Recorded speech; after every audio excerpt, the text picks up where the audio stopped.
الحمد لله نحمده ونستعينه ونستغفره ونعوذ بالله من شرور أنفسنا ومن سيئات أعمالنا من يهده الله فلا مضل له ومن يضلل فلا هادي له أشهد أن لا إله إلا الله وحده لا شريك له وأشهد أن محمدا عبده ورسوله أما بعد فإن خير الحديث كتاب الله وخير الهدى هدى محمد صلى الله عليه وسلم وشر الأمور محدثاتها وكل محدثة بدعة وكل بدعة ضلالة وكل ضلالة في النار فقد قال الله سبحانه وتعالى في كلامه المجيد أعوذ بالله من الشيطان الرجيم من همزه ونفقه ونفسه بسم الله الرحمن الرحيم يا أيها الذين آمنوا اتقوا الله حق تقاته ولا تموتن إلا وأنتم مسلمون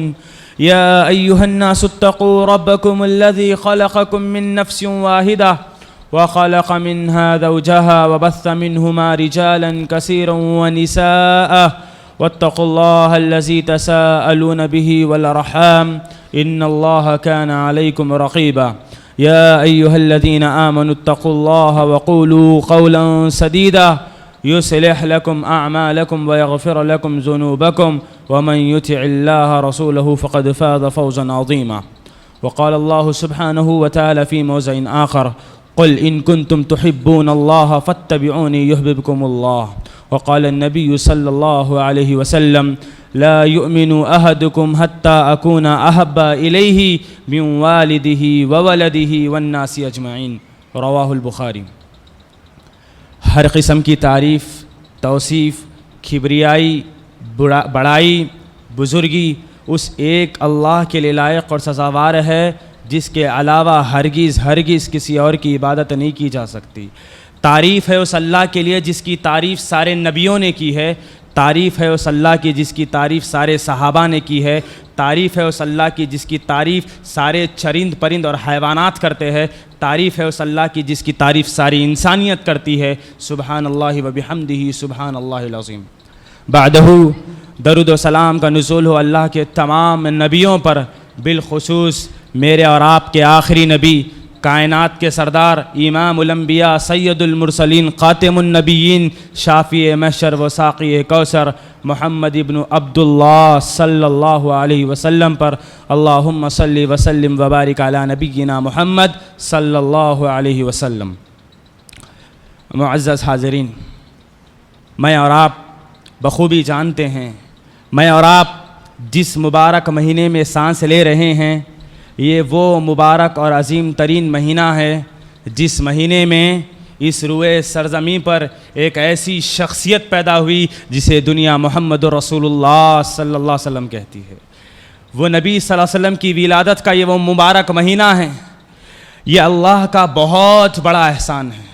اللہ کے نبی صلی اللہ علیہ وسلم صحابہ کو بلاتے اور وصیت کرتے، اتق اللہ حیثما کنتا، تم جہاں کہیں بھی رہنا اللہ سے ڈرتے رہنا، یاد رکھو اللہ کا ڈر ہوگا جو تمہیں ہر میدان میں بچا لے گا، ہر مصیبت میں تمہارے لیے کام آئے گا۔ اللہ کے نبی صلی اللہ علیہ وسلم کا جب یہ مرض انتہائی بڑھ چکا تھا، سفر کا مہینہ ختم ہوا، ربیع الاول کی تاریخ شروع ہوئی، وہی ربیع الاول جو آج ہمارے معاشرے میں شروع ہوا، ربیع الاول کی تاریخ سن 11 ہجری میں شروع ہوئی۔ اللہ کے نبی صلی اللہ علیہ وسلم ربیع الاول کے پہلے ہفتے کے اندر داخل ہوئے، آپ کا جو بخار تھا وہ دن بدن آپ کی طبیعت بگڑتی چلی جا رہی تھی۔ اللہ کے نبی صلی اللہ علیہ وسلم کا معمول یہ تھا کہ آپ کی 11 بیویاں تھیں، آپ ہر دن ایک بیوی کے پاس رات گزارا کرتے تھے، لیکن ازواج مطہرات نے یہ فیصلہ کیا کیوں ایسا نہ ہو کہ ہم سب مل کر اپنی باری رسول اللہ کے حوالے عائشہ کے حق میں ہبا کر دے۔ اللہ کے نبی نے اپنی 11 بیویوں کو بلایا، ان سے سوال کیا کیا تم مجھے اس بات کی اجازت دیتی ہو کہ میں اپنی وفات تک عائشہ کے حجرے میں زندگی گزار لوں؟ ازواج مطہرات نے کہا اے اللہ کے رسول، ہم نے تو یہ بات پہلے سے ہی طے کر چکی تھی کہ ہم آپ کو اپنی تمام بیویاں اپنا حق عائشہ کے حق میں دے دے گی، آج سے اپنی وفات تک اللہ کے رسول آپ عائشہ کے حجرے میں رہے، ہم نے اپنی تمام باریاں عائشہ کے حق میں دے دی ہے رضی اللہ عنہا۔ اللہ کے نبی صلی اللہ علیہ وسلم حضرت علی رضی اللہ تعالیٰ عنہ کو بلاتے ہیں، فضل بن عباس کو بلاتے ہیں، نبی صلی اللہ علیہ وسلم کے جسم میں طاقت نہیں ہے کہ وہ چل سکے، اللہ کے نبی صلی اللہ علیہ وسلم حضرت علی اور فضل بن عباس کے گردن میں ہاتھ ڈال کر آہستہ آہستہ حضرت عائشہ رضی اللہ تعالیٰ عنہ کے حجرے میں پہنچے. ایسا حجرہ جہاں کھڑتے تو سر لگ جاتا, جہاں لیٹتے تو پیر دیوار کو ٹچ ہو جاتا, اتنا تنگ حجرہ تھا. آپ سلم اما عائشہ صدیقہ رضی اللہ تعالیٰ عنہ کے حجرے میں پہنچے. اللہ کے نبی کے جسم میں ذرا برابر بھی طاقت نہیں تھی. ربیع الاول کا وہ آخری ہفتہ تھا, آپ صلی اللہ علیہ وسلم اس دنیا سے جدا ہونے والے تھے. عشاء کی نماز کا وقت تھا, 7 ربیع الاول کی تاریخ تھی, عشاء کی نماز کا وقت تھا. اللہ کے نبی صلی اللہ علیہ وسلم عشاء کی نماز پڑھانے کے لیے اپنے بستر سے کھڑے ہوئے, انتہائی سر کا درد, جسم میں تکلیف, جسم آپ کا بھٹی سے گرم ہو رہا تھا. اللہ کے نبی صلی اللہ علیہ وسلم عشاء کی نماز پڑھانے کے لیے اپنے بستر سے اٹھے, اور جب اٹھے تو تکلیف برداشت نہ کر سکے اور غشی بے ہوش ہو کر نیچے گر گئے. اللہ کے نبی صلی اللہ علیہ وسلم جب بے ہوش ہو کر گرے, ماں عائشہ صدیقہ رضی اللہ تعالیٰ عنہ کو بڑا خوف محسوس ہوا. اما عائشہ صدیقہ رضی اللہ تعالیٰ بے چین ہو گئی. آپ صلی اللہ علیہ وسلم کو اپنے گود میں سلایا. کچھ دیر کے بعد آپ کو ہوش آیا. آپ صلی اللہ علیہ وسلم نے پوچھا کیا صحابہ نے عشاء کی نماز پڑھ لی؟ اما عائشہ نے کہا رسول آپ کی موجودگی میں صحابہ کی کہاں مجال کہ وہ مصلی پر آ کر کھڑے. اللہ کے نبی صلی اللہ علیہ وسلم دوبارہ نماز پڑھنے کے لیے جب سرزمین پر کھڑے ہوئے, پھر سے میرے نبی برداشت نہ کر سکے, طبیعت کی سختی کی وجہ سے میرے اور آپ کے آخری نبی دوبارہ بے ہوش ہو کر گر پڑے. اما عائشہ صدیقہ رضی اللہ تعالیٰ عنہ خوف در خوف محسوس کرتی. اما عائشہ رضی اللہ تعالیٰ عنہ دیکھتی. کچھ دیر کے بعد اللہ کے رسول کو تیسری مرتبہ ہوش آتا. رات کا آدھا وقت گزر چکا تھا. جب اللہ کے رسول کو ہوش آیا, اللہ کے رسول صلی اللہ علیہ وسلم نے پھر پوچھا اے عائشہ رضی اللہ تعالیٰ عنہ کیا میرے صحابہ نے عشاء کی نماز پڑھ لی؟ آپ نے کہا اے اللہ کے رسول آپ کی موجودگی میں کس کی مجال کہ وہ مصلی پر جا سکے؟ صحابہ نماز کے لیے اب بھی آپ کے لیے انتظار میں کھڑے ہوئے ہیں. اللہ کے نبی صلی اللہ علیہ وسلم نے جب یہ محسوس کر لیا کہ اب میں نماز پڑھانے کی طاقت نہیں رکھتا, ابو بکر صدیق کو بلایا گیا. صدیق اکبر کا مقام دیکھیے, اللہ کے رسول کائنات کے سردار کی موجودگی میں اللہ کے نبی نے ابو بکر صدیق رضی اللہ تعالیٰ عنہ کو یہ حکم دے دیا کہ ابو بکر اب سے لے کر اب میری وفات تک تم اب 17 نمازوں کی قیادت کرنا, انشاءاللہ ان قریب میں تم سے جدا ہونے والا ہوں. اللہ کے نبی صلی اللہ علیہ وسلم کی اس اجازت کے اوپر ابو بکر صدیق مصلی پر تشریف لائے. اللہ اکبر کہہ کر جب ابو بکر صدیق نے رکعت باندھی, اللہ کے نبی صلی اللہ علیہ وسلم اپنے گھر میں بیٹھ کر لیٹے لیٹے نماز پڑھنے لگے, کیونکہ اللہ کے رسول کے جسم میں ذرا برابر بھی طاقت نہیں تھی. دن گزرتے چلے گئے, یہ ہفتے مہینے میں بدلنے شروع ہوئے. جب وہ وقت آیا کہ اللہ کے نبی صلی اللہ علیہ وسلم اس دنیا سے رخصت ہونے والے ہیں, غور سے سنیے وہ دن کیسا تھا, مدینہ کا منظر کیسا تھا جب 12 ربیع الاول میرے نبی کی زندگی میں آیا. 11 ربیع الاول کی صبح, 11 ربیع الاول کی صبح اتوار کا دن, فجر کی نماز کا وقت تھا. صحابہ کو معلوم ہو چکا تھا کہ کل رات عشاء کے وقت اللہ کے رسول بے ہوش ہو چکے تھے. اب صحابہ کے دل میں یہ تڑپ پیدا ہو گئی کہ وہ اللہ کے رسول سے ملاقات کرے. فجر کی اذان کا وقت آیا. سیدنا بلال بن رباح رضی اللہ تعالیٰ عنہ فجر کی اذان دینے کے لیے کعبۃ اللہ کی فجر کی اذان دینے کے لیے مسجد نبوی کے ممبر پر آئے, اذان دی. جب اذان ختم کی تو اللہ کے رسول صلی اللہ علیہ وسلم سے ملاقات کرنے کے لیے آپ کے حجرے کے پاس آئے. جب بلال رضی اللہ تعالیٰ عنہ نبی کے حجرے کے پاس آئے تو کہا کہ الصلاۃ خیر من النوم یا رسول اللہ, میں یہ جملہ کہتا ہر دن لیکن آج نہیں کہہ سکتا کیونکہ اٹھایا اسے جاتا ہے جو سو چکا ہے, لیکن آپ تو رات سے ہوشیار ہو. اللہ کے نبی صلی اللہ علیہ وسلم نے کہا بلال اپنا ہاتھ آگے کرو. بلال رضی اللہ تعالیٰ عنہ اپنا ہاتھ آگے کرتے ہیں اور کہتے اللہ کی قسم یہ میرا آخری ہاتھ تھا جب میں نے رسول اللہ سے ہاتھ ملایا. جب ہاتھ ملایا تو رسول کے ہاتھ کو بوسہ دیا. اللہ کے نبی صلی اللہ علیہ وسلم سے بلال نے کہا اے اللہ کے رسول کیا آپ ابھی بھی فجر کی نماز کے لیے مصلی پر نہیں آئیں گے؟ اللہ کے رسول صلی اللہ علیہ وسلم نے کہا اے بلال میں نماز پڑھانے کے لیے آنا چاہتا ہوں لیکن میرا درد اتنا تیز ہے کہ میں اٹھنے کی طاقت نہیں رکھتا. بلال میں کھڑے ہونے کی طاقت نہیں رکھتا. ابو بکر سے کہہ دو کہ وہ مصلی پر آ کر فجر کی نماز پڑھائے. جب ابو بکر کو یہ حکم ہوا, ابو بکر صدیق فجر کی نماز پڑھانے کے لیے مصلی پر تشریف لائے. جب رکعت باندھی, مسجد نبوی صحابہ کی صفوں سے بھری تھی. جب سورہ فاتحہ کی تلاوت ابو بکر نے شروع کی, اللہ کے نبی صلی اللہ علیہ وسلم نے اپنے حجرے مبارکہ سے پردہ ہٹایا. نبی صلی اللہ علیہ وسلم مسجد نبوی اور نبی کا حجرہ صرف پردے کا آڑ تھا. اللہ کے نبی نے لیٹی ہوئی حالت میں مسجد نبوی کا پردہ ہٹایا, دیکھا صحابہ کرام نماز پڑھ رہے ہیں. اللہ کے نبی نے جب دیکھا کہ صحابہ کرام نماز پڑھ رہے ہیں, ابو بکر صدیق امامت پر کھڑے ہیں, اللہ کے رسول کی آنکھوں سے آنسو نکل گئے اور زور زور سے اللہ کے رسول کہنے لگے اے اللہ یہ وہی صحابہ ہے جس نے تیرے دین کو غالب کرنے کے لیے بدر میں میرا ساتھ دیا تھا. یہ وہی صحابہ ہے جنہوں نے احد کی وادی میں قتل ہونے کو پسند کیا تھا. یہ وہی صحابہ ہے جنہوں نے خیبر کے موقع پر اپنے آپ پر تیریں چلانا گوارا کیا. یہ وہی صحابہ ہے. اللہ کے رسول یہ احسانات گناتے جاتے, صحابہ کی تعریف کرتے چلے جاتے اور کہتے اللہ کی قسم اے اللہ تو گواہ رہنا میں نے تیرے دین کو امت تک پہنچا دیا ہے. یہ دیکھ صحابہ نماز پڑھ رہے ہیں, میں یہاں گھر میں بیٹھا ہوں, صحابہ اکرام کی جماعت نماز پڑھ رہی ہے. اے اللہ تو گواہ رہنا. اللہ کے نبی صلی اللہ علیہ وسلم یہ منظر دیکھتے. فجر کی نماز کا وقت ختم ہوا. جب سلام پھیر کر اللہ کے نبی صلی اللہ علیہ وسلم اپنے حجرے میں بیٹھے ہوئے ہیں, صحابہ اکرام نماز کے بعد گردش کر رہے ہیں. مسجد نبی میں غم کا ماحول چھایا ہوا ہے. ہر صحابی نبی سے ملنے کے لیے ترس رہا ہے. وہ صحابہ جو اپنی جان سے زیادہ نبی سے محبت کرتے ہیں, وہ صحابہ جو اپنی بیوی بچوں سے زیادہ نبی سے محبت کرتے ہیں, جیتے ہیں تو نبی کے لیے جیتے ہیں, مرتے ہیں تو نبی کے لیے مرتے ہیں. صحابہ کرام نبی سے ملنے کے لیے ترس رہے. وقت قریب ہے, صبح کی فجر کی نماز کا صبح کا وقت ہے. چاش کا وقت جب قریب ہوا, اللہ کے نبی صلی اللہ علیہ وسلم کی طبیعت میں اور بگاڑ پیدا ہو گیا. اللہ کے نبی صلی اللہ علیہ وسلم نے حضرت عائشہ سے کہا عائشہ میرے سر پہ پانی مل دے اور سورے پڑھ کر دم کر دے. حضرت عائشہ رضی اللہ تعالیٰ عنہ آپ پر سورے پڑتی, سوروں کو دم کرتی اور اللہ کے رسول صلی اللہ علیہ وسلم کے ہاتھ کو بحیثیت مبارک ہاتھ سمجھ کر آپ ہی پر پھیر دیتی. اللہ کے رسول صلی اللہ علیہ وسلم کی طبیعت میں یہ سختی میں اضافہ ہوتا چلا جاتا. اللہ کے نبی صلی اللہ علیہ وسلم عباس رضی اللہ تعالیٰ عنہ جو آپ کے چچا تھے, فضل بن عباس جو آپ کے چچا زاد بھائی تھے, قیسم بن عباس جو آپ کے چچا زاد بھائی تھے, علی رضی اللہ تعالیٰ عنہ جو آپ کے داماد تھے, 4 صحابہ کو بلایا اور کہا اللہ کے نبی صلی اللہ علیہ وسلم نے ان کو وصیت کی جب میں مر جاؤں, میری وفات ہو جائے, تم چاروں مل کر مجھے غسل دے دینا. اللہ کے نبی کی یہ بات سن کر چاروں صحابہ بیزار و خطار رونے لگتے. اما عائشہ کے آنسو تھمنے کا نام نہیں لیتے. 12 ربیع الاول کا وہ دن سن 11 ہجری ہر مسلمان اپنے ذہنوں میں تصور لائے. 12 ربیع الاول وہ دن تھا جس دن صحابہ غم منا رہے تھے. رسول اللہ کی وفات قریب تھی. صبح 7:30 کا وقت تھا, چاش کا وقت تھا. اللہ کے نبی صلی اللہ علیہ وسلم کی طبیعت میں اضافہ ہوتا چلا گیا. جب اللہ کے نبی صلی اللہ علیہ وسلم پردہ ہٹا کر صحابہ کے ہجوم کو دیکھتے, اللہ کے نبی آنکھوں سے آنسو نکالتے چلے جاتے اور آپ پردہ چھوڑ دیتے. مورخین نے لکھا ہے جب آپ نے یہ پردہ چھوڑا تو یہ آخری بار آپ نے پردہ چھوڑا, دوبارہ آپ کو پردہ اٹھانے کا موقع نہیں ملا. علامہ رشید المینار میں لکھتے ہیں اللہ کی قسم 12 ربیع الاول مدینہ کے دن انتہائی تاریک منظر تھا. یہ وہ دن تھا جب سارے مدینہ کے اندر غم کا ماحول چھا چکا تھا. میرے نبی کے گھرانے کا عالم یہ تھا, صحابہ کے آنسو تھمنے کا نام نہیں لیتے. اما عائشہ کے آنسو روا ہے, امہات المومنین رو رہی ہے, معصوم بچے بلبلا رہے ہیں, حضرت حسن اور حسین رو رہے ہیں, فاطمہ بنت محمد رو رہی ہے, رقیہ رضی اللہ تعالیٰ عنہ کی یاد کرتے ہوئے اللہ کے رسول کے آنکھوں سے آنسو روا ہے. مدینہ کا یہ منظر 12 ربیع الاول کی تاریخ ہر مسلمان یاد رکھے. اللہ کے نبی صلی اللہ علیہ وسلم اپنے مرض الموت کے آخری لمحات میں پہنچے. صحابہ اکرام کا ہجوم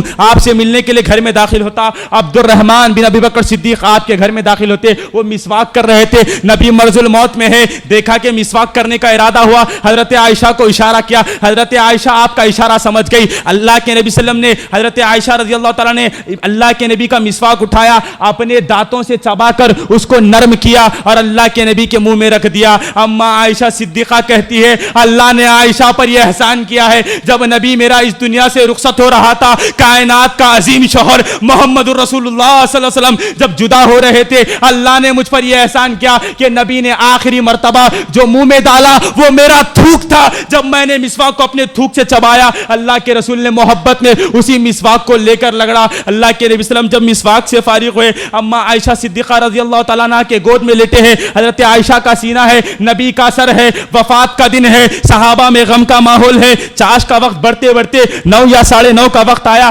موت کی سختیاں نبی صلی اللہ علیہ وسلم پر طاری ہو گئی. اللہ کے نبی صلی اللہ علیہ وسلم کا جسم انگار سے پھٹی کی طرح ہونے لگا تھا, ایک دم گرم جسم, سر میں درد اور شدت کا بخار اللہ کے نبی کے پر تھا. اس شدت کو دیکھ کر فاطمہ بنت محمد نے کہا صلی اللہ علیہ وسلم ہائے میرے ابا جان کی تکلیف. اللہ کے رسول نے کہا عائشہ دیکھ لے, دنیا میں اگر سب سے زیادہ موت کی سب سے بڑی تکلیف اگر کسی کو ہوتی ہے تو وہ انبیاء کو ہوتی ہے, اور نبیوں میں سب سے زیادہ کسی کو موت کی تکلیف ہوتی ہے تو وہ مجھے ہو رہی ہے. عائشہ دیکھ لے, اس کے بعد کبھی تو نہیں دیکھے گی, قیامت کی صبح تک کسی کو موت کے وقت اتنی تکلیف نہیں ہوگی جتنی تکلیف رسول اللہ کو ہو رہی ہے. عائشہ صدیقہ رضی اللہ تعالیٰ عنہ رو رہی ہے. فاطمہ رضی اللہ تعالیٰ عنہ کہتی ہے آئے اللہ میرے ابا کی موت کی سختیوں کو کم کر دے. اللہ کے نبی صلی اللہ علیہ وسلم نے حسن اور حسین کو بلایا, اپنے معصوم نواسوں کو بلایا, ان کو بوسہ دیا اور معصوم بچوں کو نصیحت کی, اے میرے نواسو جب تک زندہ رہنا, دین کے لیے زندہ رہنا, رسول کی اطاعت کرتے رہنا,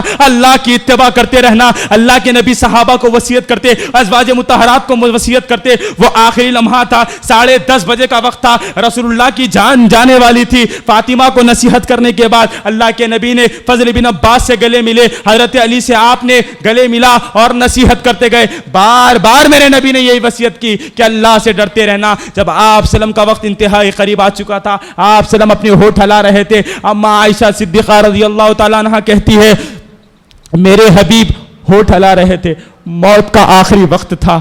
میرے حبیب کیا کہہ رہے تھے؟ آپ کی موت کی سختی کی وجہ سے آواز بڑی دھیمے سے آ رہی تھی, کسی کو سنائی نہیں دے رہی تھی. آخری حدیث جو اللہ کے نبی نے اپنی زبان سے ادا کی, اللہ کے نبی کی اس بات کو سننے کے لیے میں اپنے کانوں کو میرے شوہر کے منہ کے پاس لے گئی. میرے شوہر اپنی موت کے آخری لمحات میں کہہ رہے تھے الصلاۃ الصلاۃ وما ملکت ایمانکم, اے میرے امتیوں نمازوں کی حفاظت کرنا, نمازوں کی حفاظت کرنا. اب ذرا جائزہ لے کر دیکھیں, اگر ہم اپنے نبی سے سچی محبت کرتے ہیں, میں آپ سے سوال کرتا ہوں, میں اپنے آپ سے سوال کرتا ہوں, کیا واقعی میں حقیقی معنوں میں ہم اپنے نبی سے محبت کرتے ہیں؟ ذرا سوچ کے دیکھیے. اگر ہم اللہ کے نبی سے سچی محبت کرتے تو اپنی داڑھیوں کو کاٹنا گوارا نہ کرتے. اگر ہم اپنے نبی سے محبت کرتے تو ٹخنوں کو کپڑوں کے نیچے لٹکانا گوارا نہیں کرتے. اگر ہم اپنے نبی سے محبت کرتے تو عورتیں آئی بروز بنانا گوارا نہ کرتی. اگر ہم نبی سے سچی محبت کرتے تو مسجد میں آ کر 5 وقت کی نماز پڑھتے. اگر ہم اپنے نبی سے سچی محبت کرتے تو آپ کی اطاعت کرتے. لیکن حقیقی معنوں میں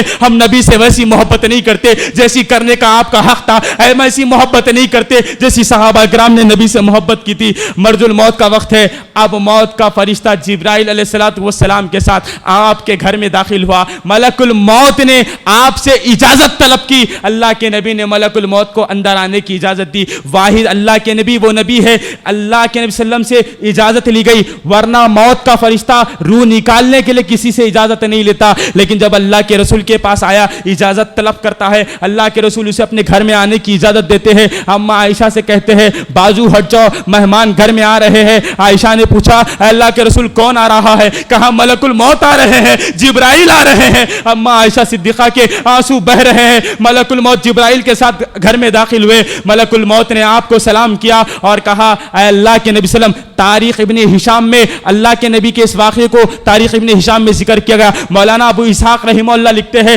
جب ملک الموت کا فرشتہ آیا, اللہ کے نبی سے سوال کرنے لگا اے اللہ کے رسول آپ کو اللہ نے اختیار دیا ہے, اللہ نے آپ کو 2 آپشنز دیے ہیں. اگر آپ چاہتے ہیں ہمیشہ زندہ رہے تو آپ کو قیامت تک کے لیے زندہ رکھ دیا جائے گا. اگر آپ چاہتے ہیں کہ اللہ کے حکم کے مطابق آج آپ کی روح قبض کر لی جائے تو ہم آپ کی روح قبض کر لیں گے. اللہ کے رسول صلی اللہ علیہ وسلم نے دنیا کے مقابلے میں آخرت کو ترجیح دی اور کہا یاد رکھو جو دنیا کا طلبگار ہے وہ دنیا کا ہے, جو آخرت کا طلبگار ہے وہ اللہ کا ہے. محمد رسول اللہ صلی اللہ علیہ وسلم نے دنیا کے مقابلے میں آخرت کو ترجیح دی, کہا تم میری روح قبض کر لو. جب ملک الموت علیہ السلام اللہ کے نبی کی روح قبض کرنے والے تھے, جبرائیل سے اللہ کے نبی نے پوچھا اے جبرائیل تم مجھے مرتا ہوا دیکھو گے کیسا محسوس کرو گے؟ جبرائیل نے کہا وہ معصوم انل فرشتہ, فرشتوں کا سردار جبرائیل علیہ السلام وہ بھی رو رہا ہے. جبرائیل روتے ہوئے کہتے ہیں اللہ کے رسول میں تو بس محض اس لیے روں گا کیونکہ آج کے بعد میں دنیا میں آنے والا نہیں ہوں.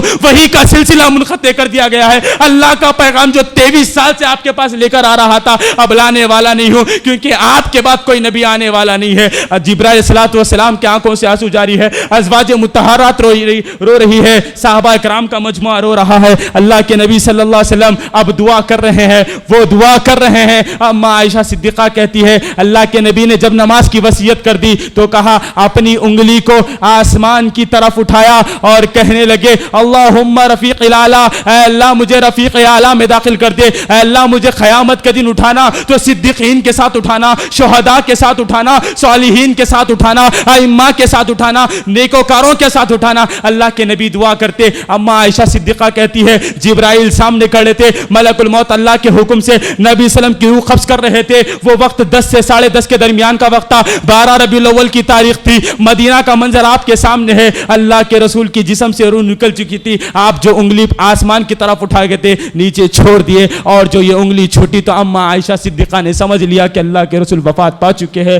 دنیا کا وہ عظیم شوہر جس جیسا شوہر کبھی آنے والا نہیں، دنیا کا وہ عظیم باپ جس جیسا باپ کوئی آنے والا نہیں، دنیا کا وہ عظیم بیٹا جس کے بعد ایسا کوئی بیٹا پیدا ہونے والا نہیں، وہ ایمانوں کی دھڑکن، وہ مومنوں کی دھڑکن، وہ رسولوں کی دھڑکن، وہ صحابہ کی دھڑکن، وہ اللہ کا پیارا، نبیوں کا دلارا، عظیم شخصیت المرتبہ محمد رسول اللہ صلی اللہ علیہ وسلم ہمیشہ کے لیے اس دنیا کو چھوڑ کر، اپنی امت کو چھوڑ کر، اپنی امت کو چھوڑ کر، اپنی امت کو چھوڑ کر، خیر ہدایت دے کر ہمیشہ ہمیشہ کے لیے اس دنیا سے چلا گیا۔ ان للہ و انا الیہ راجعون۔ جب اللہ کے نبی صلی اللہ علیہ وسلم کی وفات کی خبر آپ کے حجرے کے باہر صحابہ کو بیان کر دی گئی کہ روئے سرزمین کا عظیم شخص اب اس دنیا میں نہیں رہا، صحابہ کے آنسو تھمنے کا نام نہیں لیتے۔ جہاں صحابہ رو رہے تھے وہیں پر کونے کی دیوار پر کھڑے حضرت بلال بن رباح رضی اللہ تعالیٰ عنہ ایک خاموش صدمے کا شکار مجسمے کی حالت میں کھڑے تھے۔ بلال رضی اللہ تعالیٰ عنہ حرکت نہیں کر پا رہے تھے۔ صحابہ نے پوچھا بلال کیا ہوا ہے؟ اللہ کے نبی صلی اللہ علیہ وسلم کی وفات کا ایسا صدمہ بلال کو لگا کہ وہ برداشت نہ کر سکے۔ وقت گزرتا گیا، اللہ کے نبی صلی اللہ علیہ وسلم کی نماز جنازہ کے لیے صحابہ آگے بڑھے۔ کسی نے آپ کی نماز جنازہ اجتماعی نہیں پڑھی بلکہ صحابہ فردن آتے، آپ کی نماز جنازہ پڑھتے اور چلے جاتے۔ وقت گزرتا گیا، دوپہر کا وقت، ظہر کی اذان کا وقت آیا۔ حضرت بلال کو حکم دیا گیا اے بلال چلو اب اذان تو دے لو، اذان کا وقت ہو چکا ہے۔ بلال نے کہا کیسے اذان دوں؟ جب تک رسول اللہ زندہ تھے میں اشہد ان محمد رسول اللہ کہتا تو نبی کی طرف دیکھ کر مسکراتا۔ آج بلال کی ہمت نہیں ہوگی۔ صحابہ نے زور و شور سے حکم دیا تو بلال رضی اللہ تعالیٰ عنہ مسجد نبی کے منبر پر آئے، کانوں سے آواز بلند کی۔ جب اذان دے رہے تھے اشہد ان محمد رسول اللہ پر جب میرا بلال پہنچتا ہے رضی اللہ عنہ، جب کہتا ہے اشہد ان محمد رسول اللہ، یہ جملہ کہنا تھا۔ تفسیر قرطبی میں امام قرطبی نے لکھا ہے بلال وہیں بے ہوش ہو کر گر گئے۔ کہا رسول کا جب نام لیا رسول کو دیکھا نہیں تو بے ہوش ہو کر گر گئے۔ کہا یہ رسول کی محبت، اتنی محبت، یہ ہے حقیقی محبت۔ اور کیا منظر؟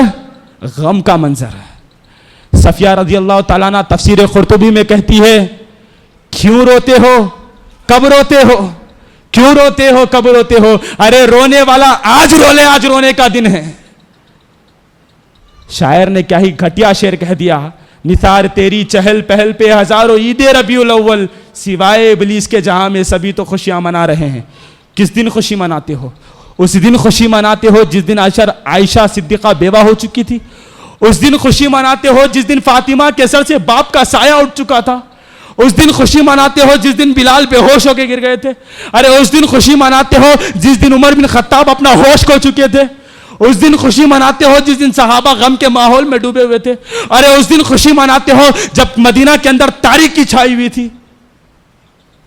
ام ایمن رضی اللہ تعالیٰ عنہ اللہ کے نبی کی وفات کے بعد بے روزار و خطار رو رہی ہے، اتنا رو رہی ہے مورخین نے گواہی دی ہے کہ ظہر کی اذان سے لے کر کے عصر کی اذان تک ام ایمن روتی رہی۔ جب وقت ٹلا عصر کی نماز کے بعد ابوبکر صدیق عمر بن خطاب رضی اللہ تعالیٰ عنہ اللہ کے نبی صلی اللہ علیہ وسلم کی اس چہیتی لڑکی کے پاس آئے، ام ایمن سے کہنے لگے اے ام ایمن آخر تو اتنا کیوں روتی ہے؟ کیا رسول کی وفات حق نہیں ہے؟ اللہ کے نبی صلی اللہ علیہ وسلم وفات پا چکے ہیں، قرآن نے گواہی دے دیا ہے، اب رسول کی وفات ہو چکی ہے، اتنا غم مت کر، رسول سے محبت ہے اطاعت کر لے۔ ام ایمن کہتی ہے میں اس لیے نہیں رو رہی ہوں کیونکہ میرے حبیب جدا ہو چکے ہیں، بلکہ اس لیے رو رہی ہوں کہ اب انسانیت کے لیے ہدایت آنے والی تھی، وہ ہدایت کا سلسلہ منقطع کر دیا گیا ہے۔ آج کی بات کوئی وحی لانے والا نہیں نہیں ہوگا. جبرائیل آسمان سے اترنے والے نہیں ہے. رحمتوں کے دروازے بند کر دیے گئے ہیں, ہدایت کے دروازے بند کر دیے گئے ہیں. مجھے فکر ہے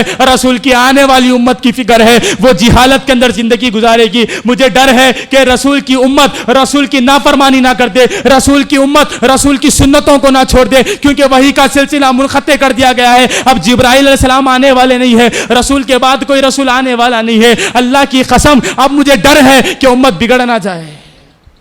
اب ضرورت اس بات کی ہے, میں اور آپ جہاں محبت کا دعویٰ کرتے ہیں, حقیقی معنوں میں اگر ہم نبی سے محبت کرتے ہیں تو آج ہمارے دلوں میں رسول کی وفات کا غم ہونا چاہیے. آج ہمارے دلوں میں رسول کی ولادت کی جہاں خوشی ہوتی ہے وہیں اطاعت بھی کرنا چاہیے. آپ سے محبت کی دلیل اطاعت ہے. گرچہ آج ہم نبی کو دیکھ نہیں سکتے, رسول سے ملاقات نہیں کر سکتے, انشاءاللہ اللہ کا وعدہ ہے جو رسول اللہ کی اطاعت کرے گا اللہ اسے جنت میں رسول کا پڑوسی بنانے والا ہے. اللہ رب العالمین سے میری دعا ہے, اللہ رب العالمین ہم تمام مسلمانوں کو اپنی جان سے زیادہ رسول اللہ سے محبت کرنے کی توفیق عطا فرمائے. اپنی خون, اپنی بیوی بچے, اپنی مال, اپنی جان کی پرواہ کیے بغیر رسول کی حدیث پر عمل کرنے کی توفیق عطا فرمائے. باری تعالیٰ جو دین, جو صاف پاک شفاف دین لے کر میرے حبیب آئے تھے, اس دین پر عمل کرنے کی توفیق عطا فرمانا. باری تعالیٰ جب تک ہم زندہ رہے دین اسلام پر زندہ رکھنا, جب ہماری وفات ہو تو ایمان پر دینا. آمین. وآخر دعوانا الحمد للہ رب العالمین.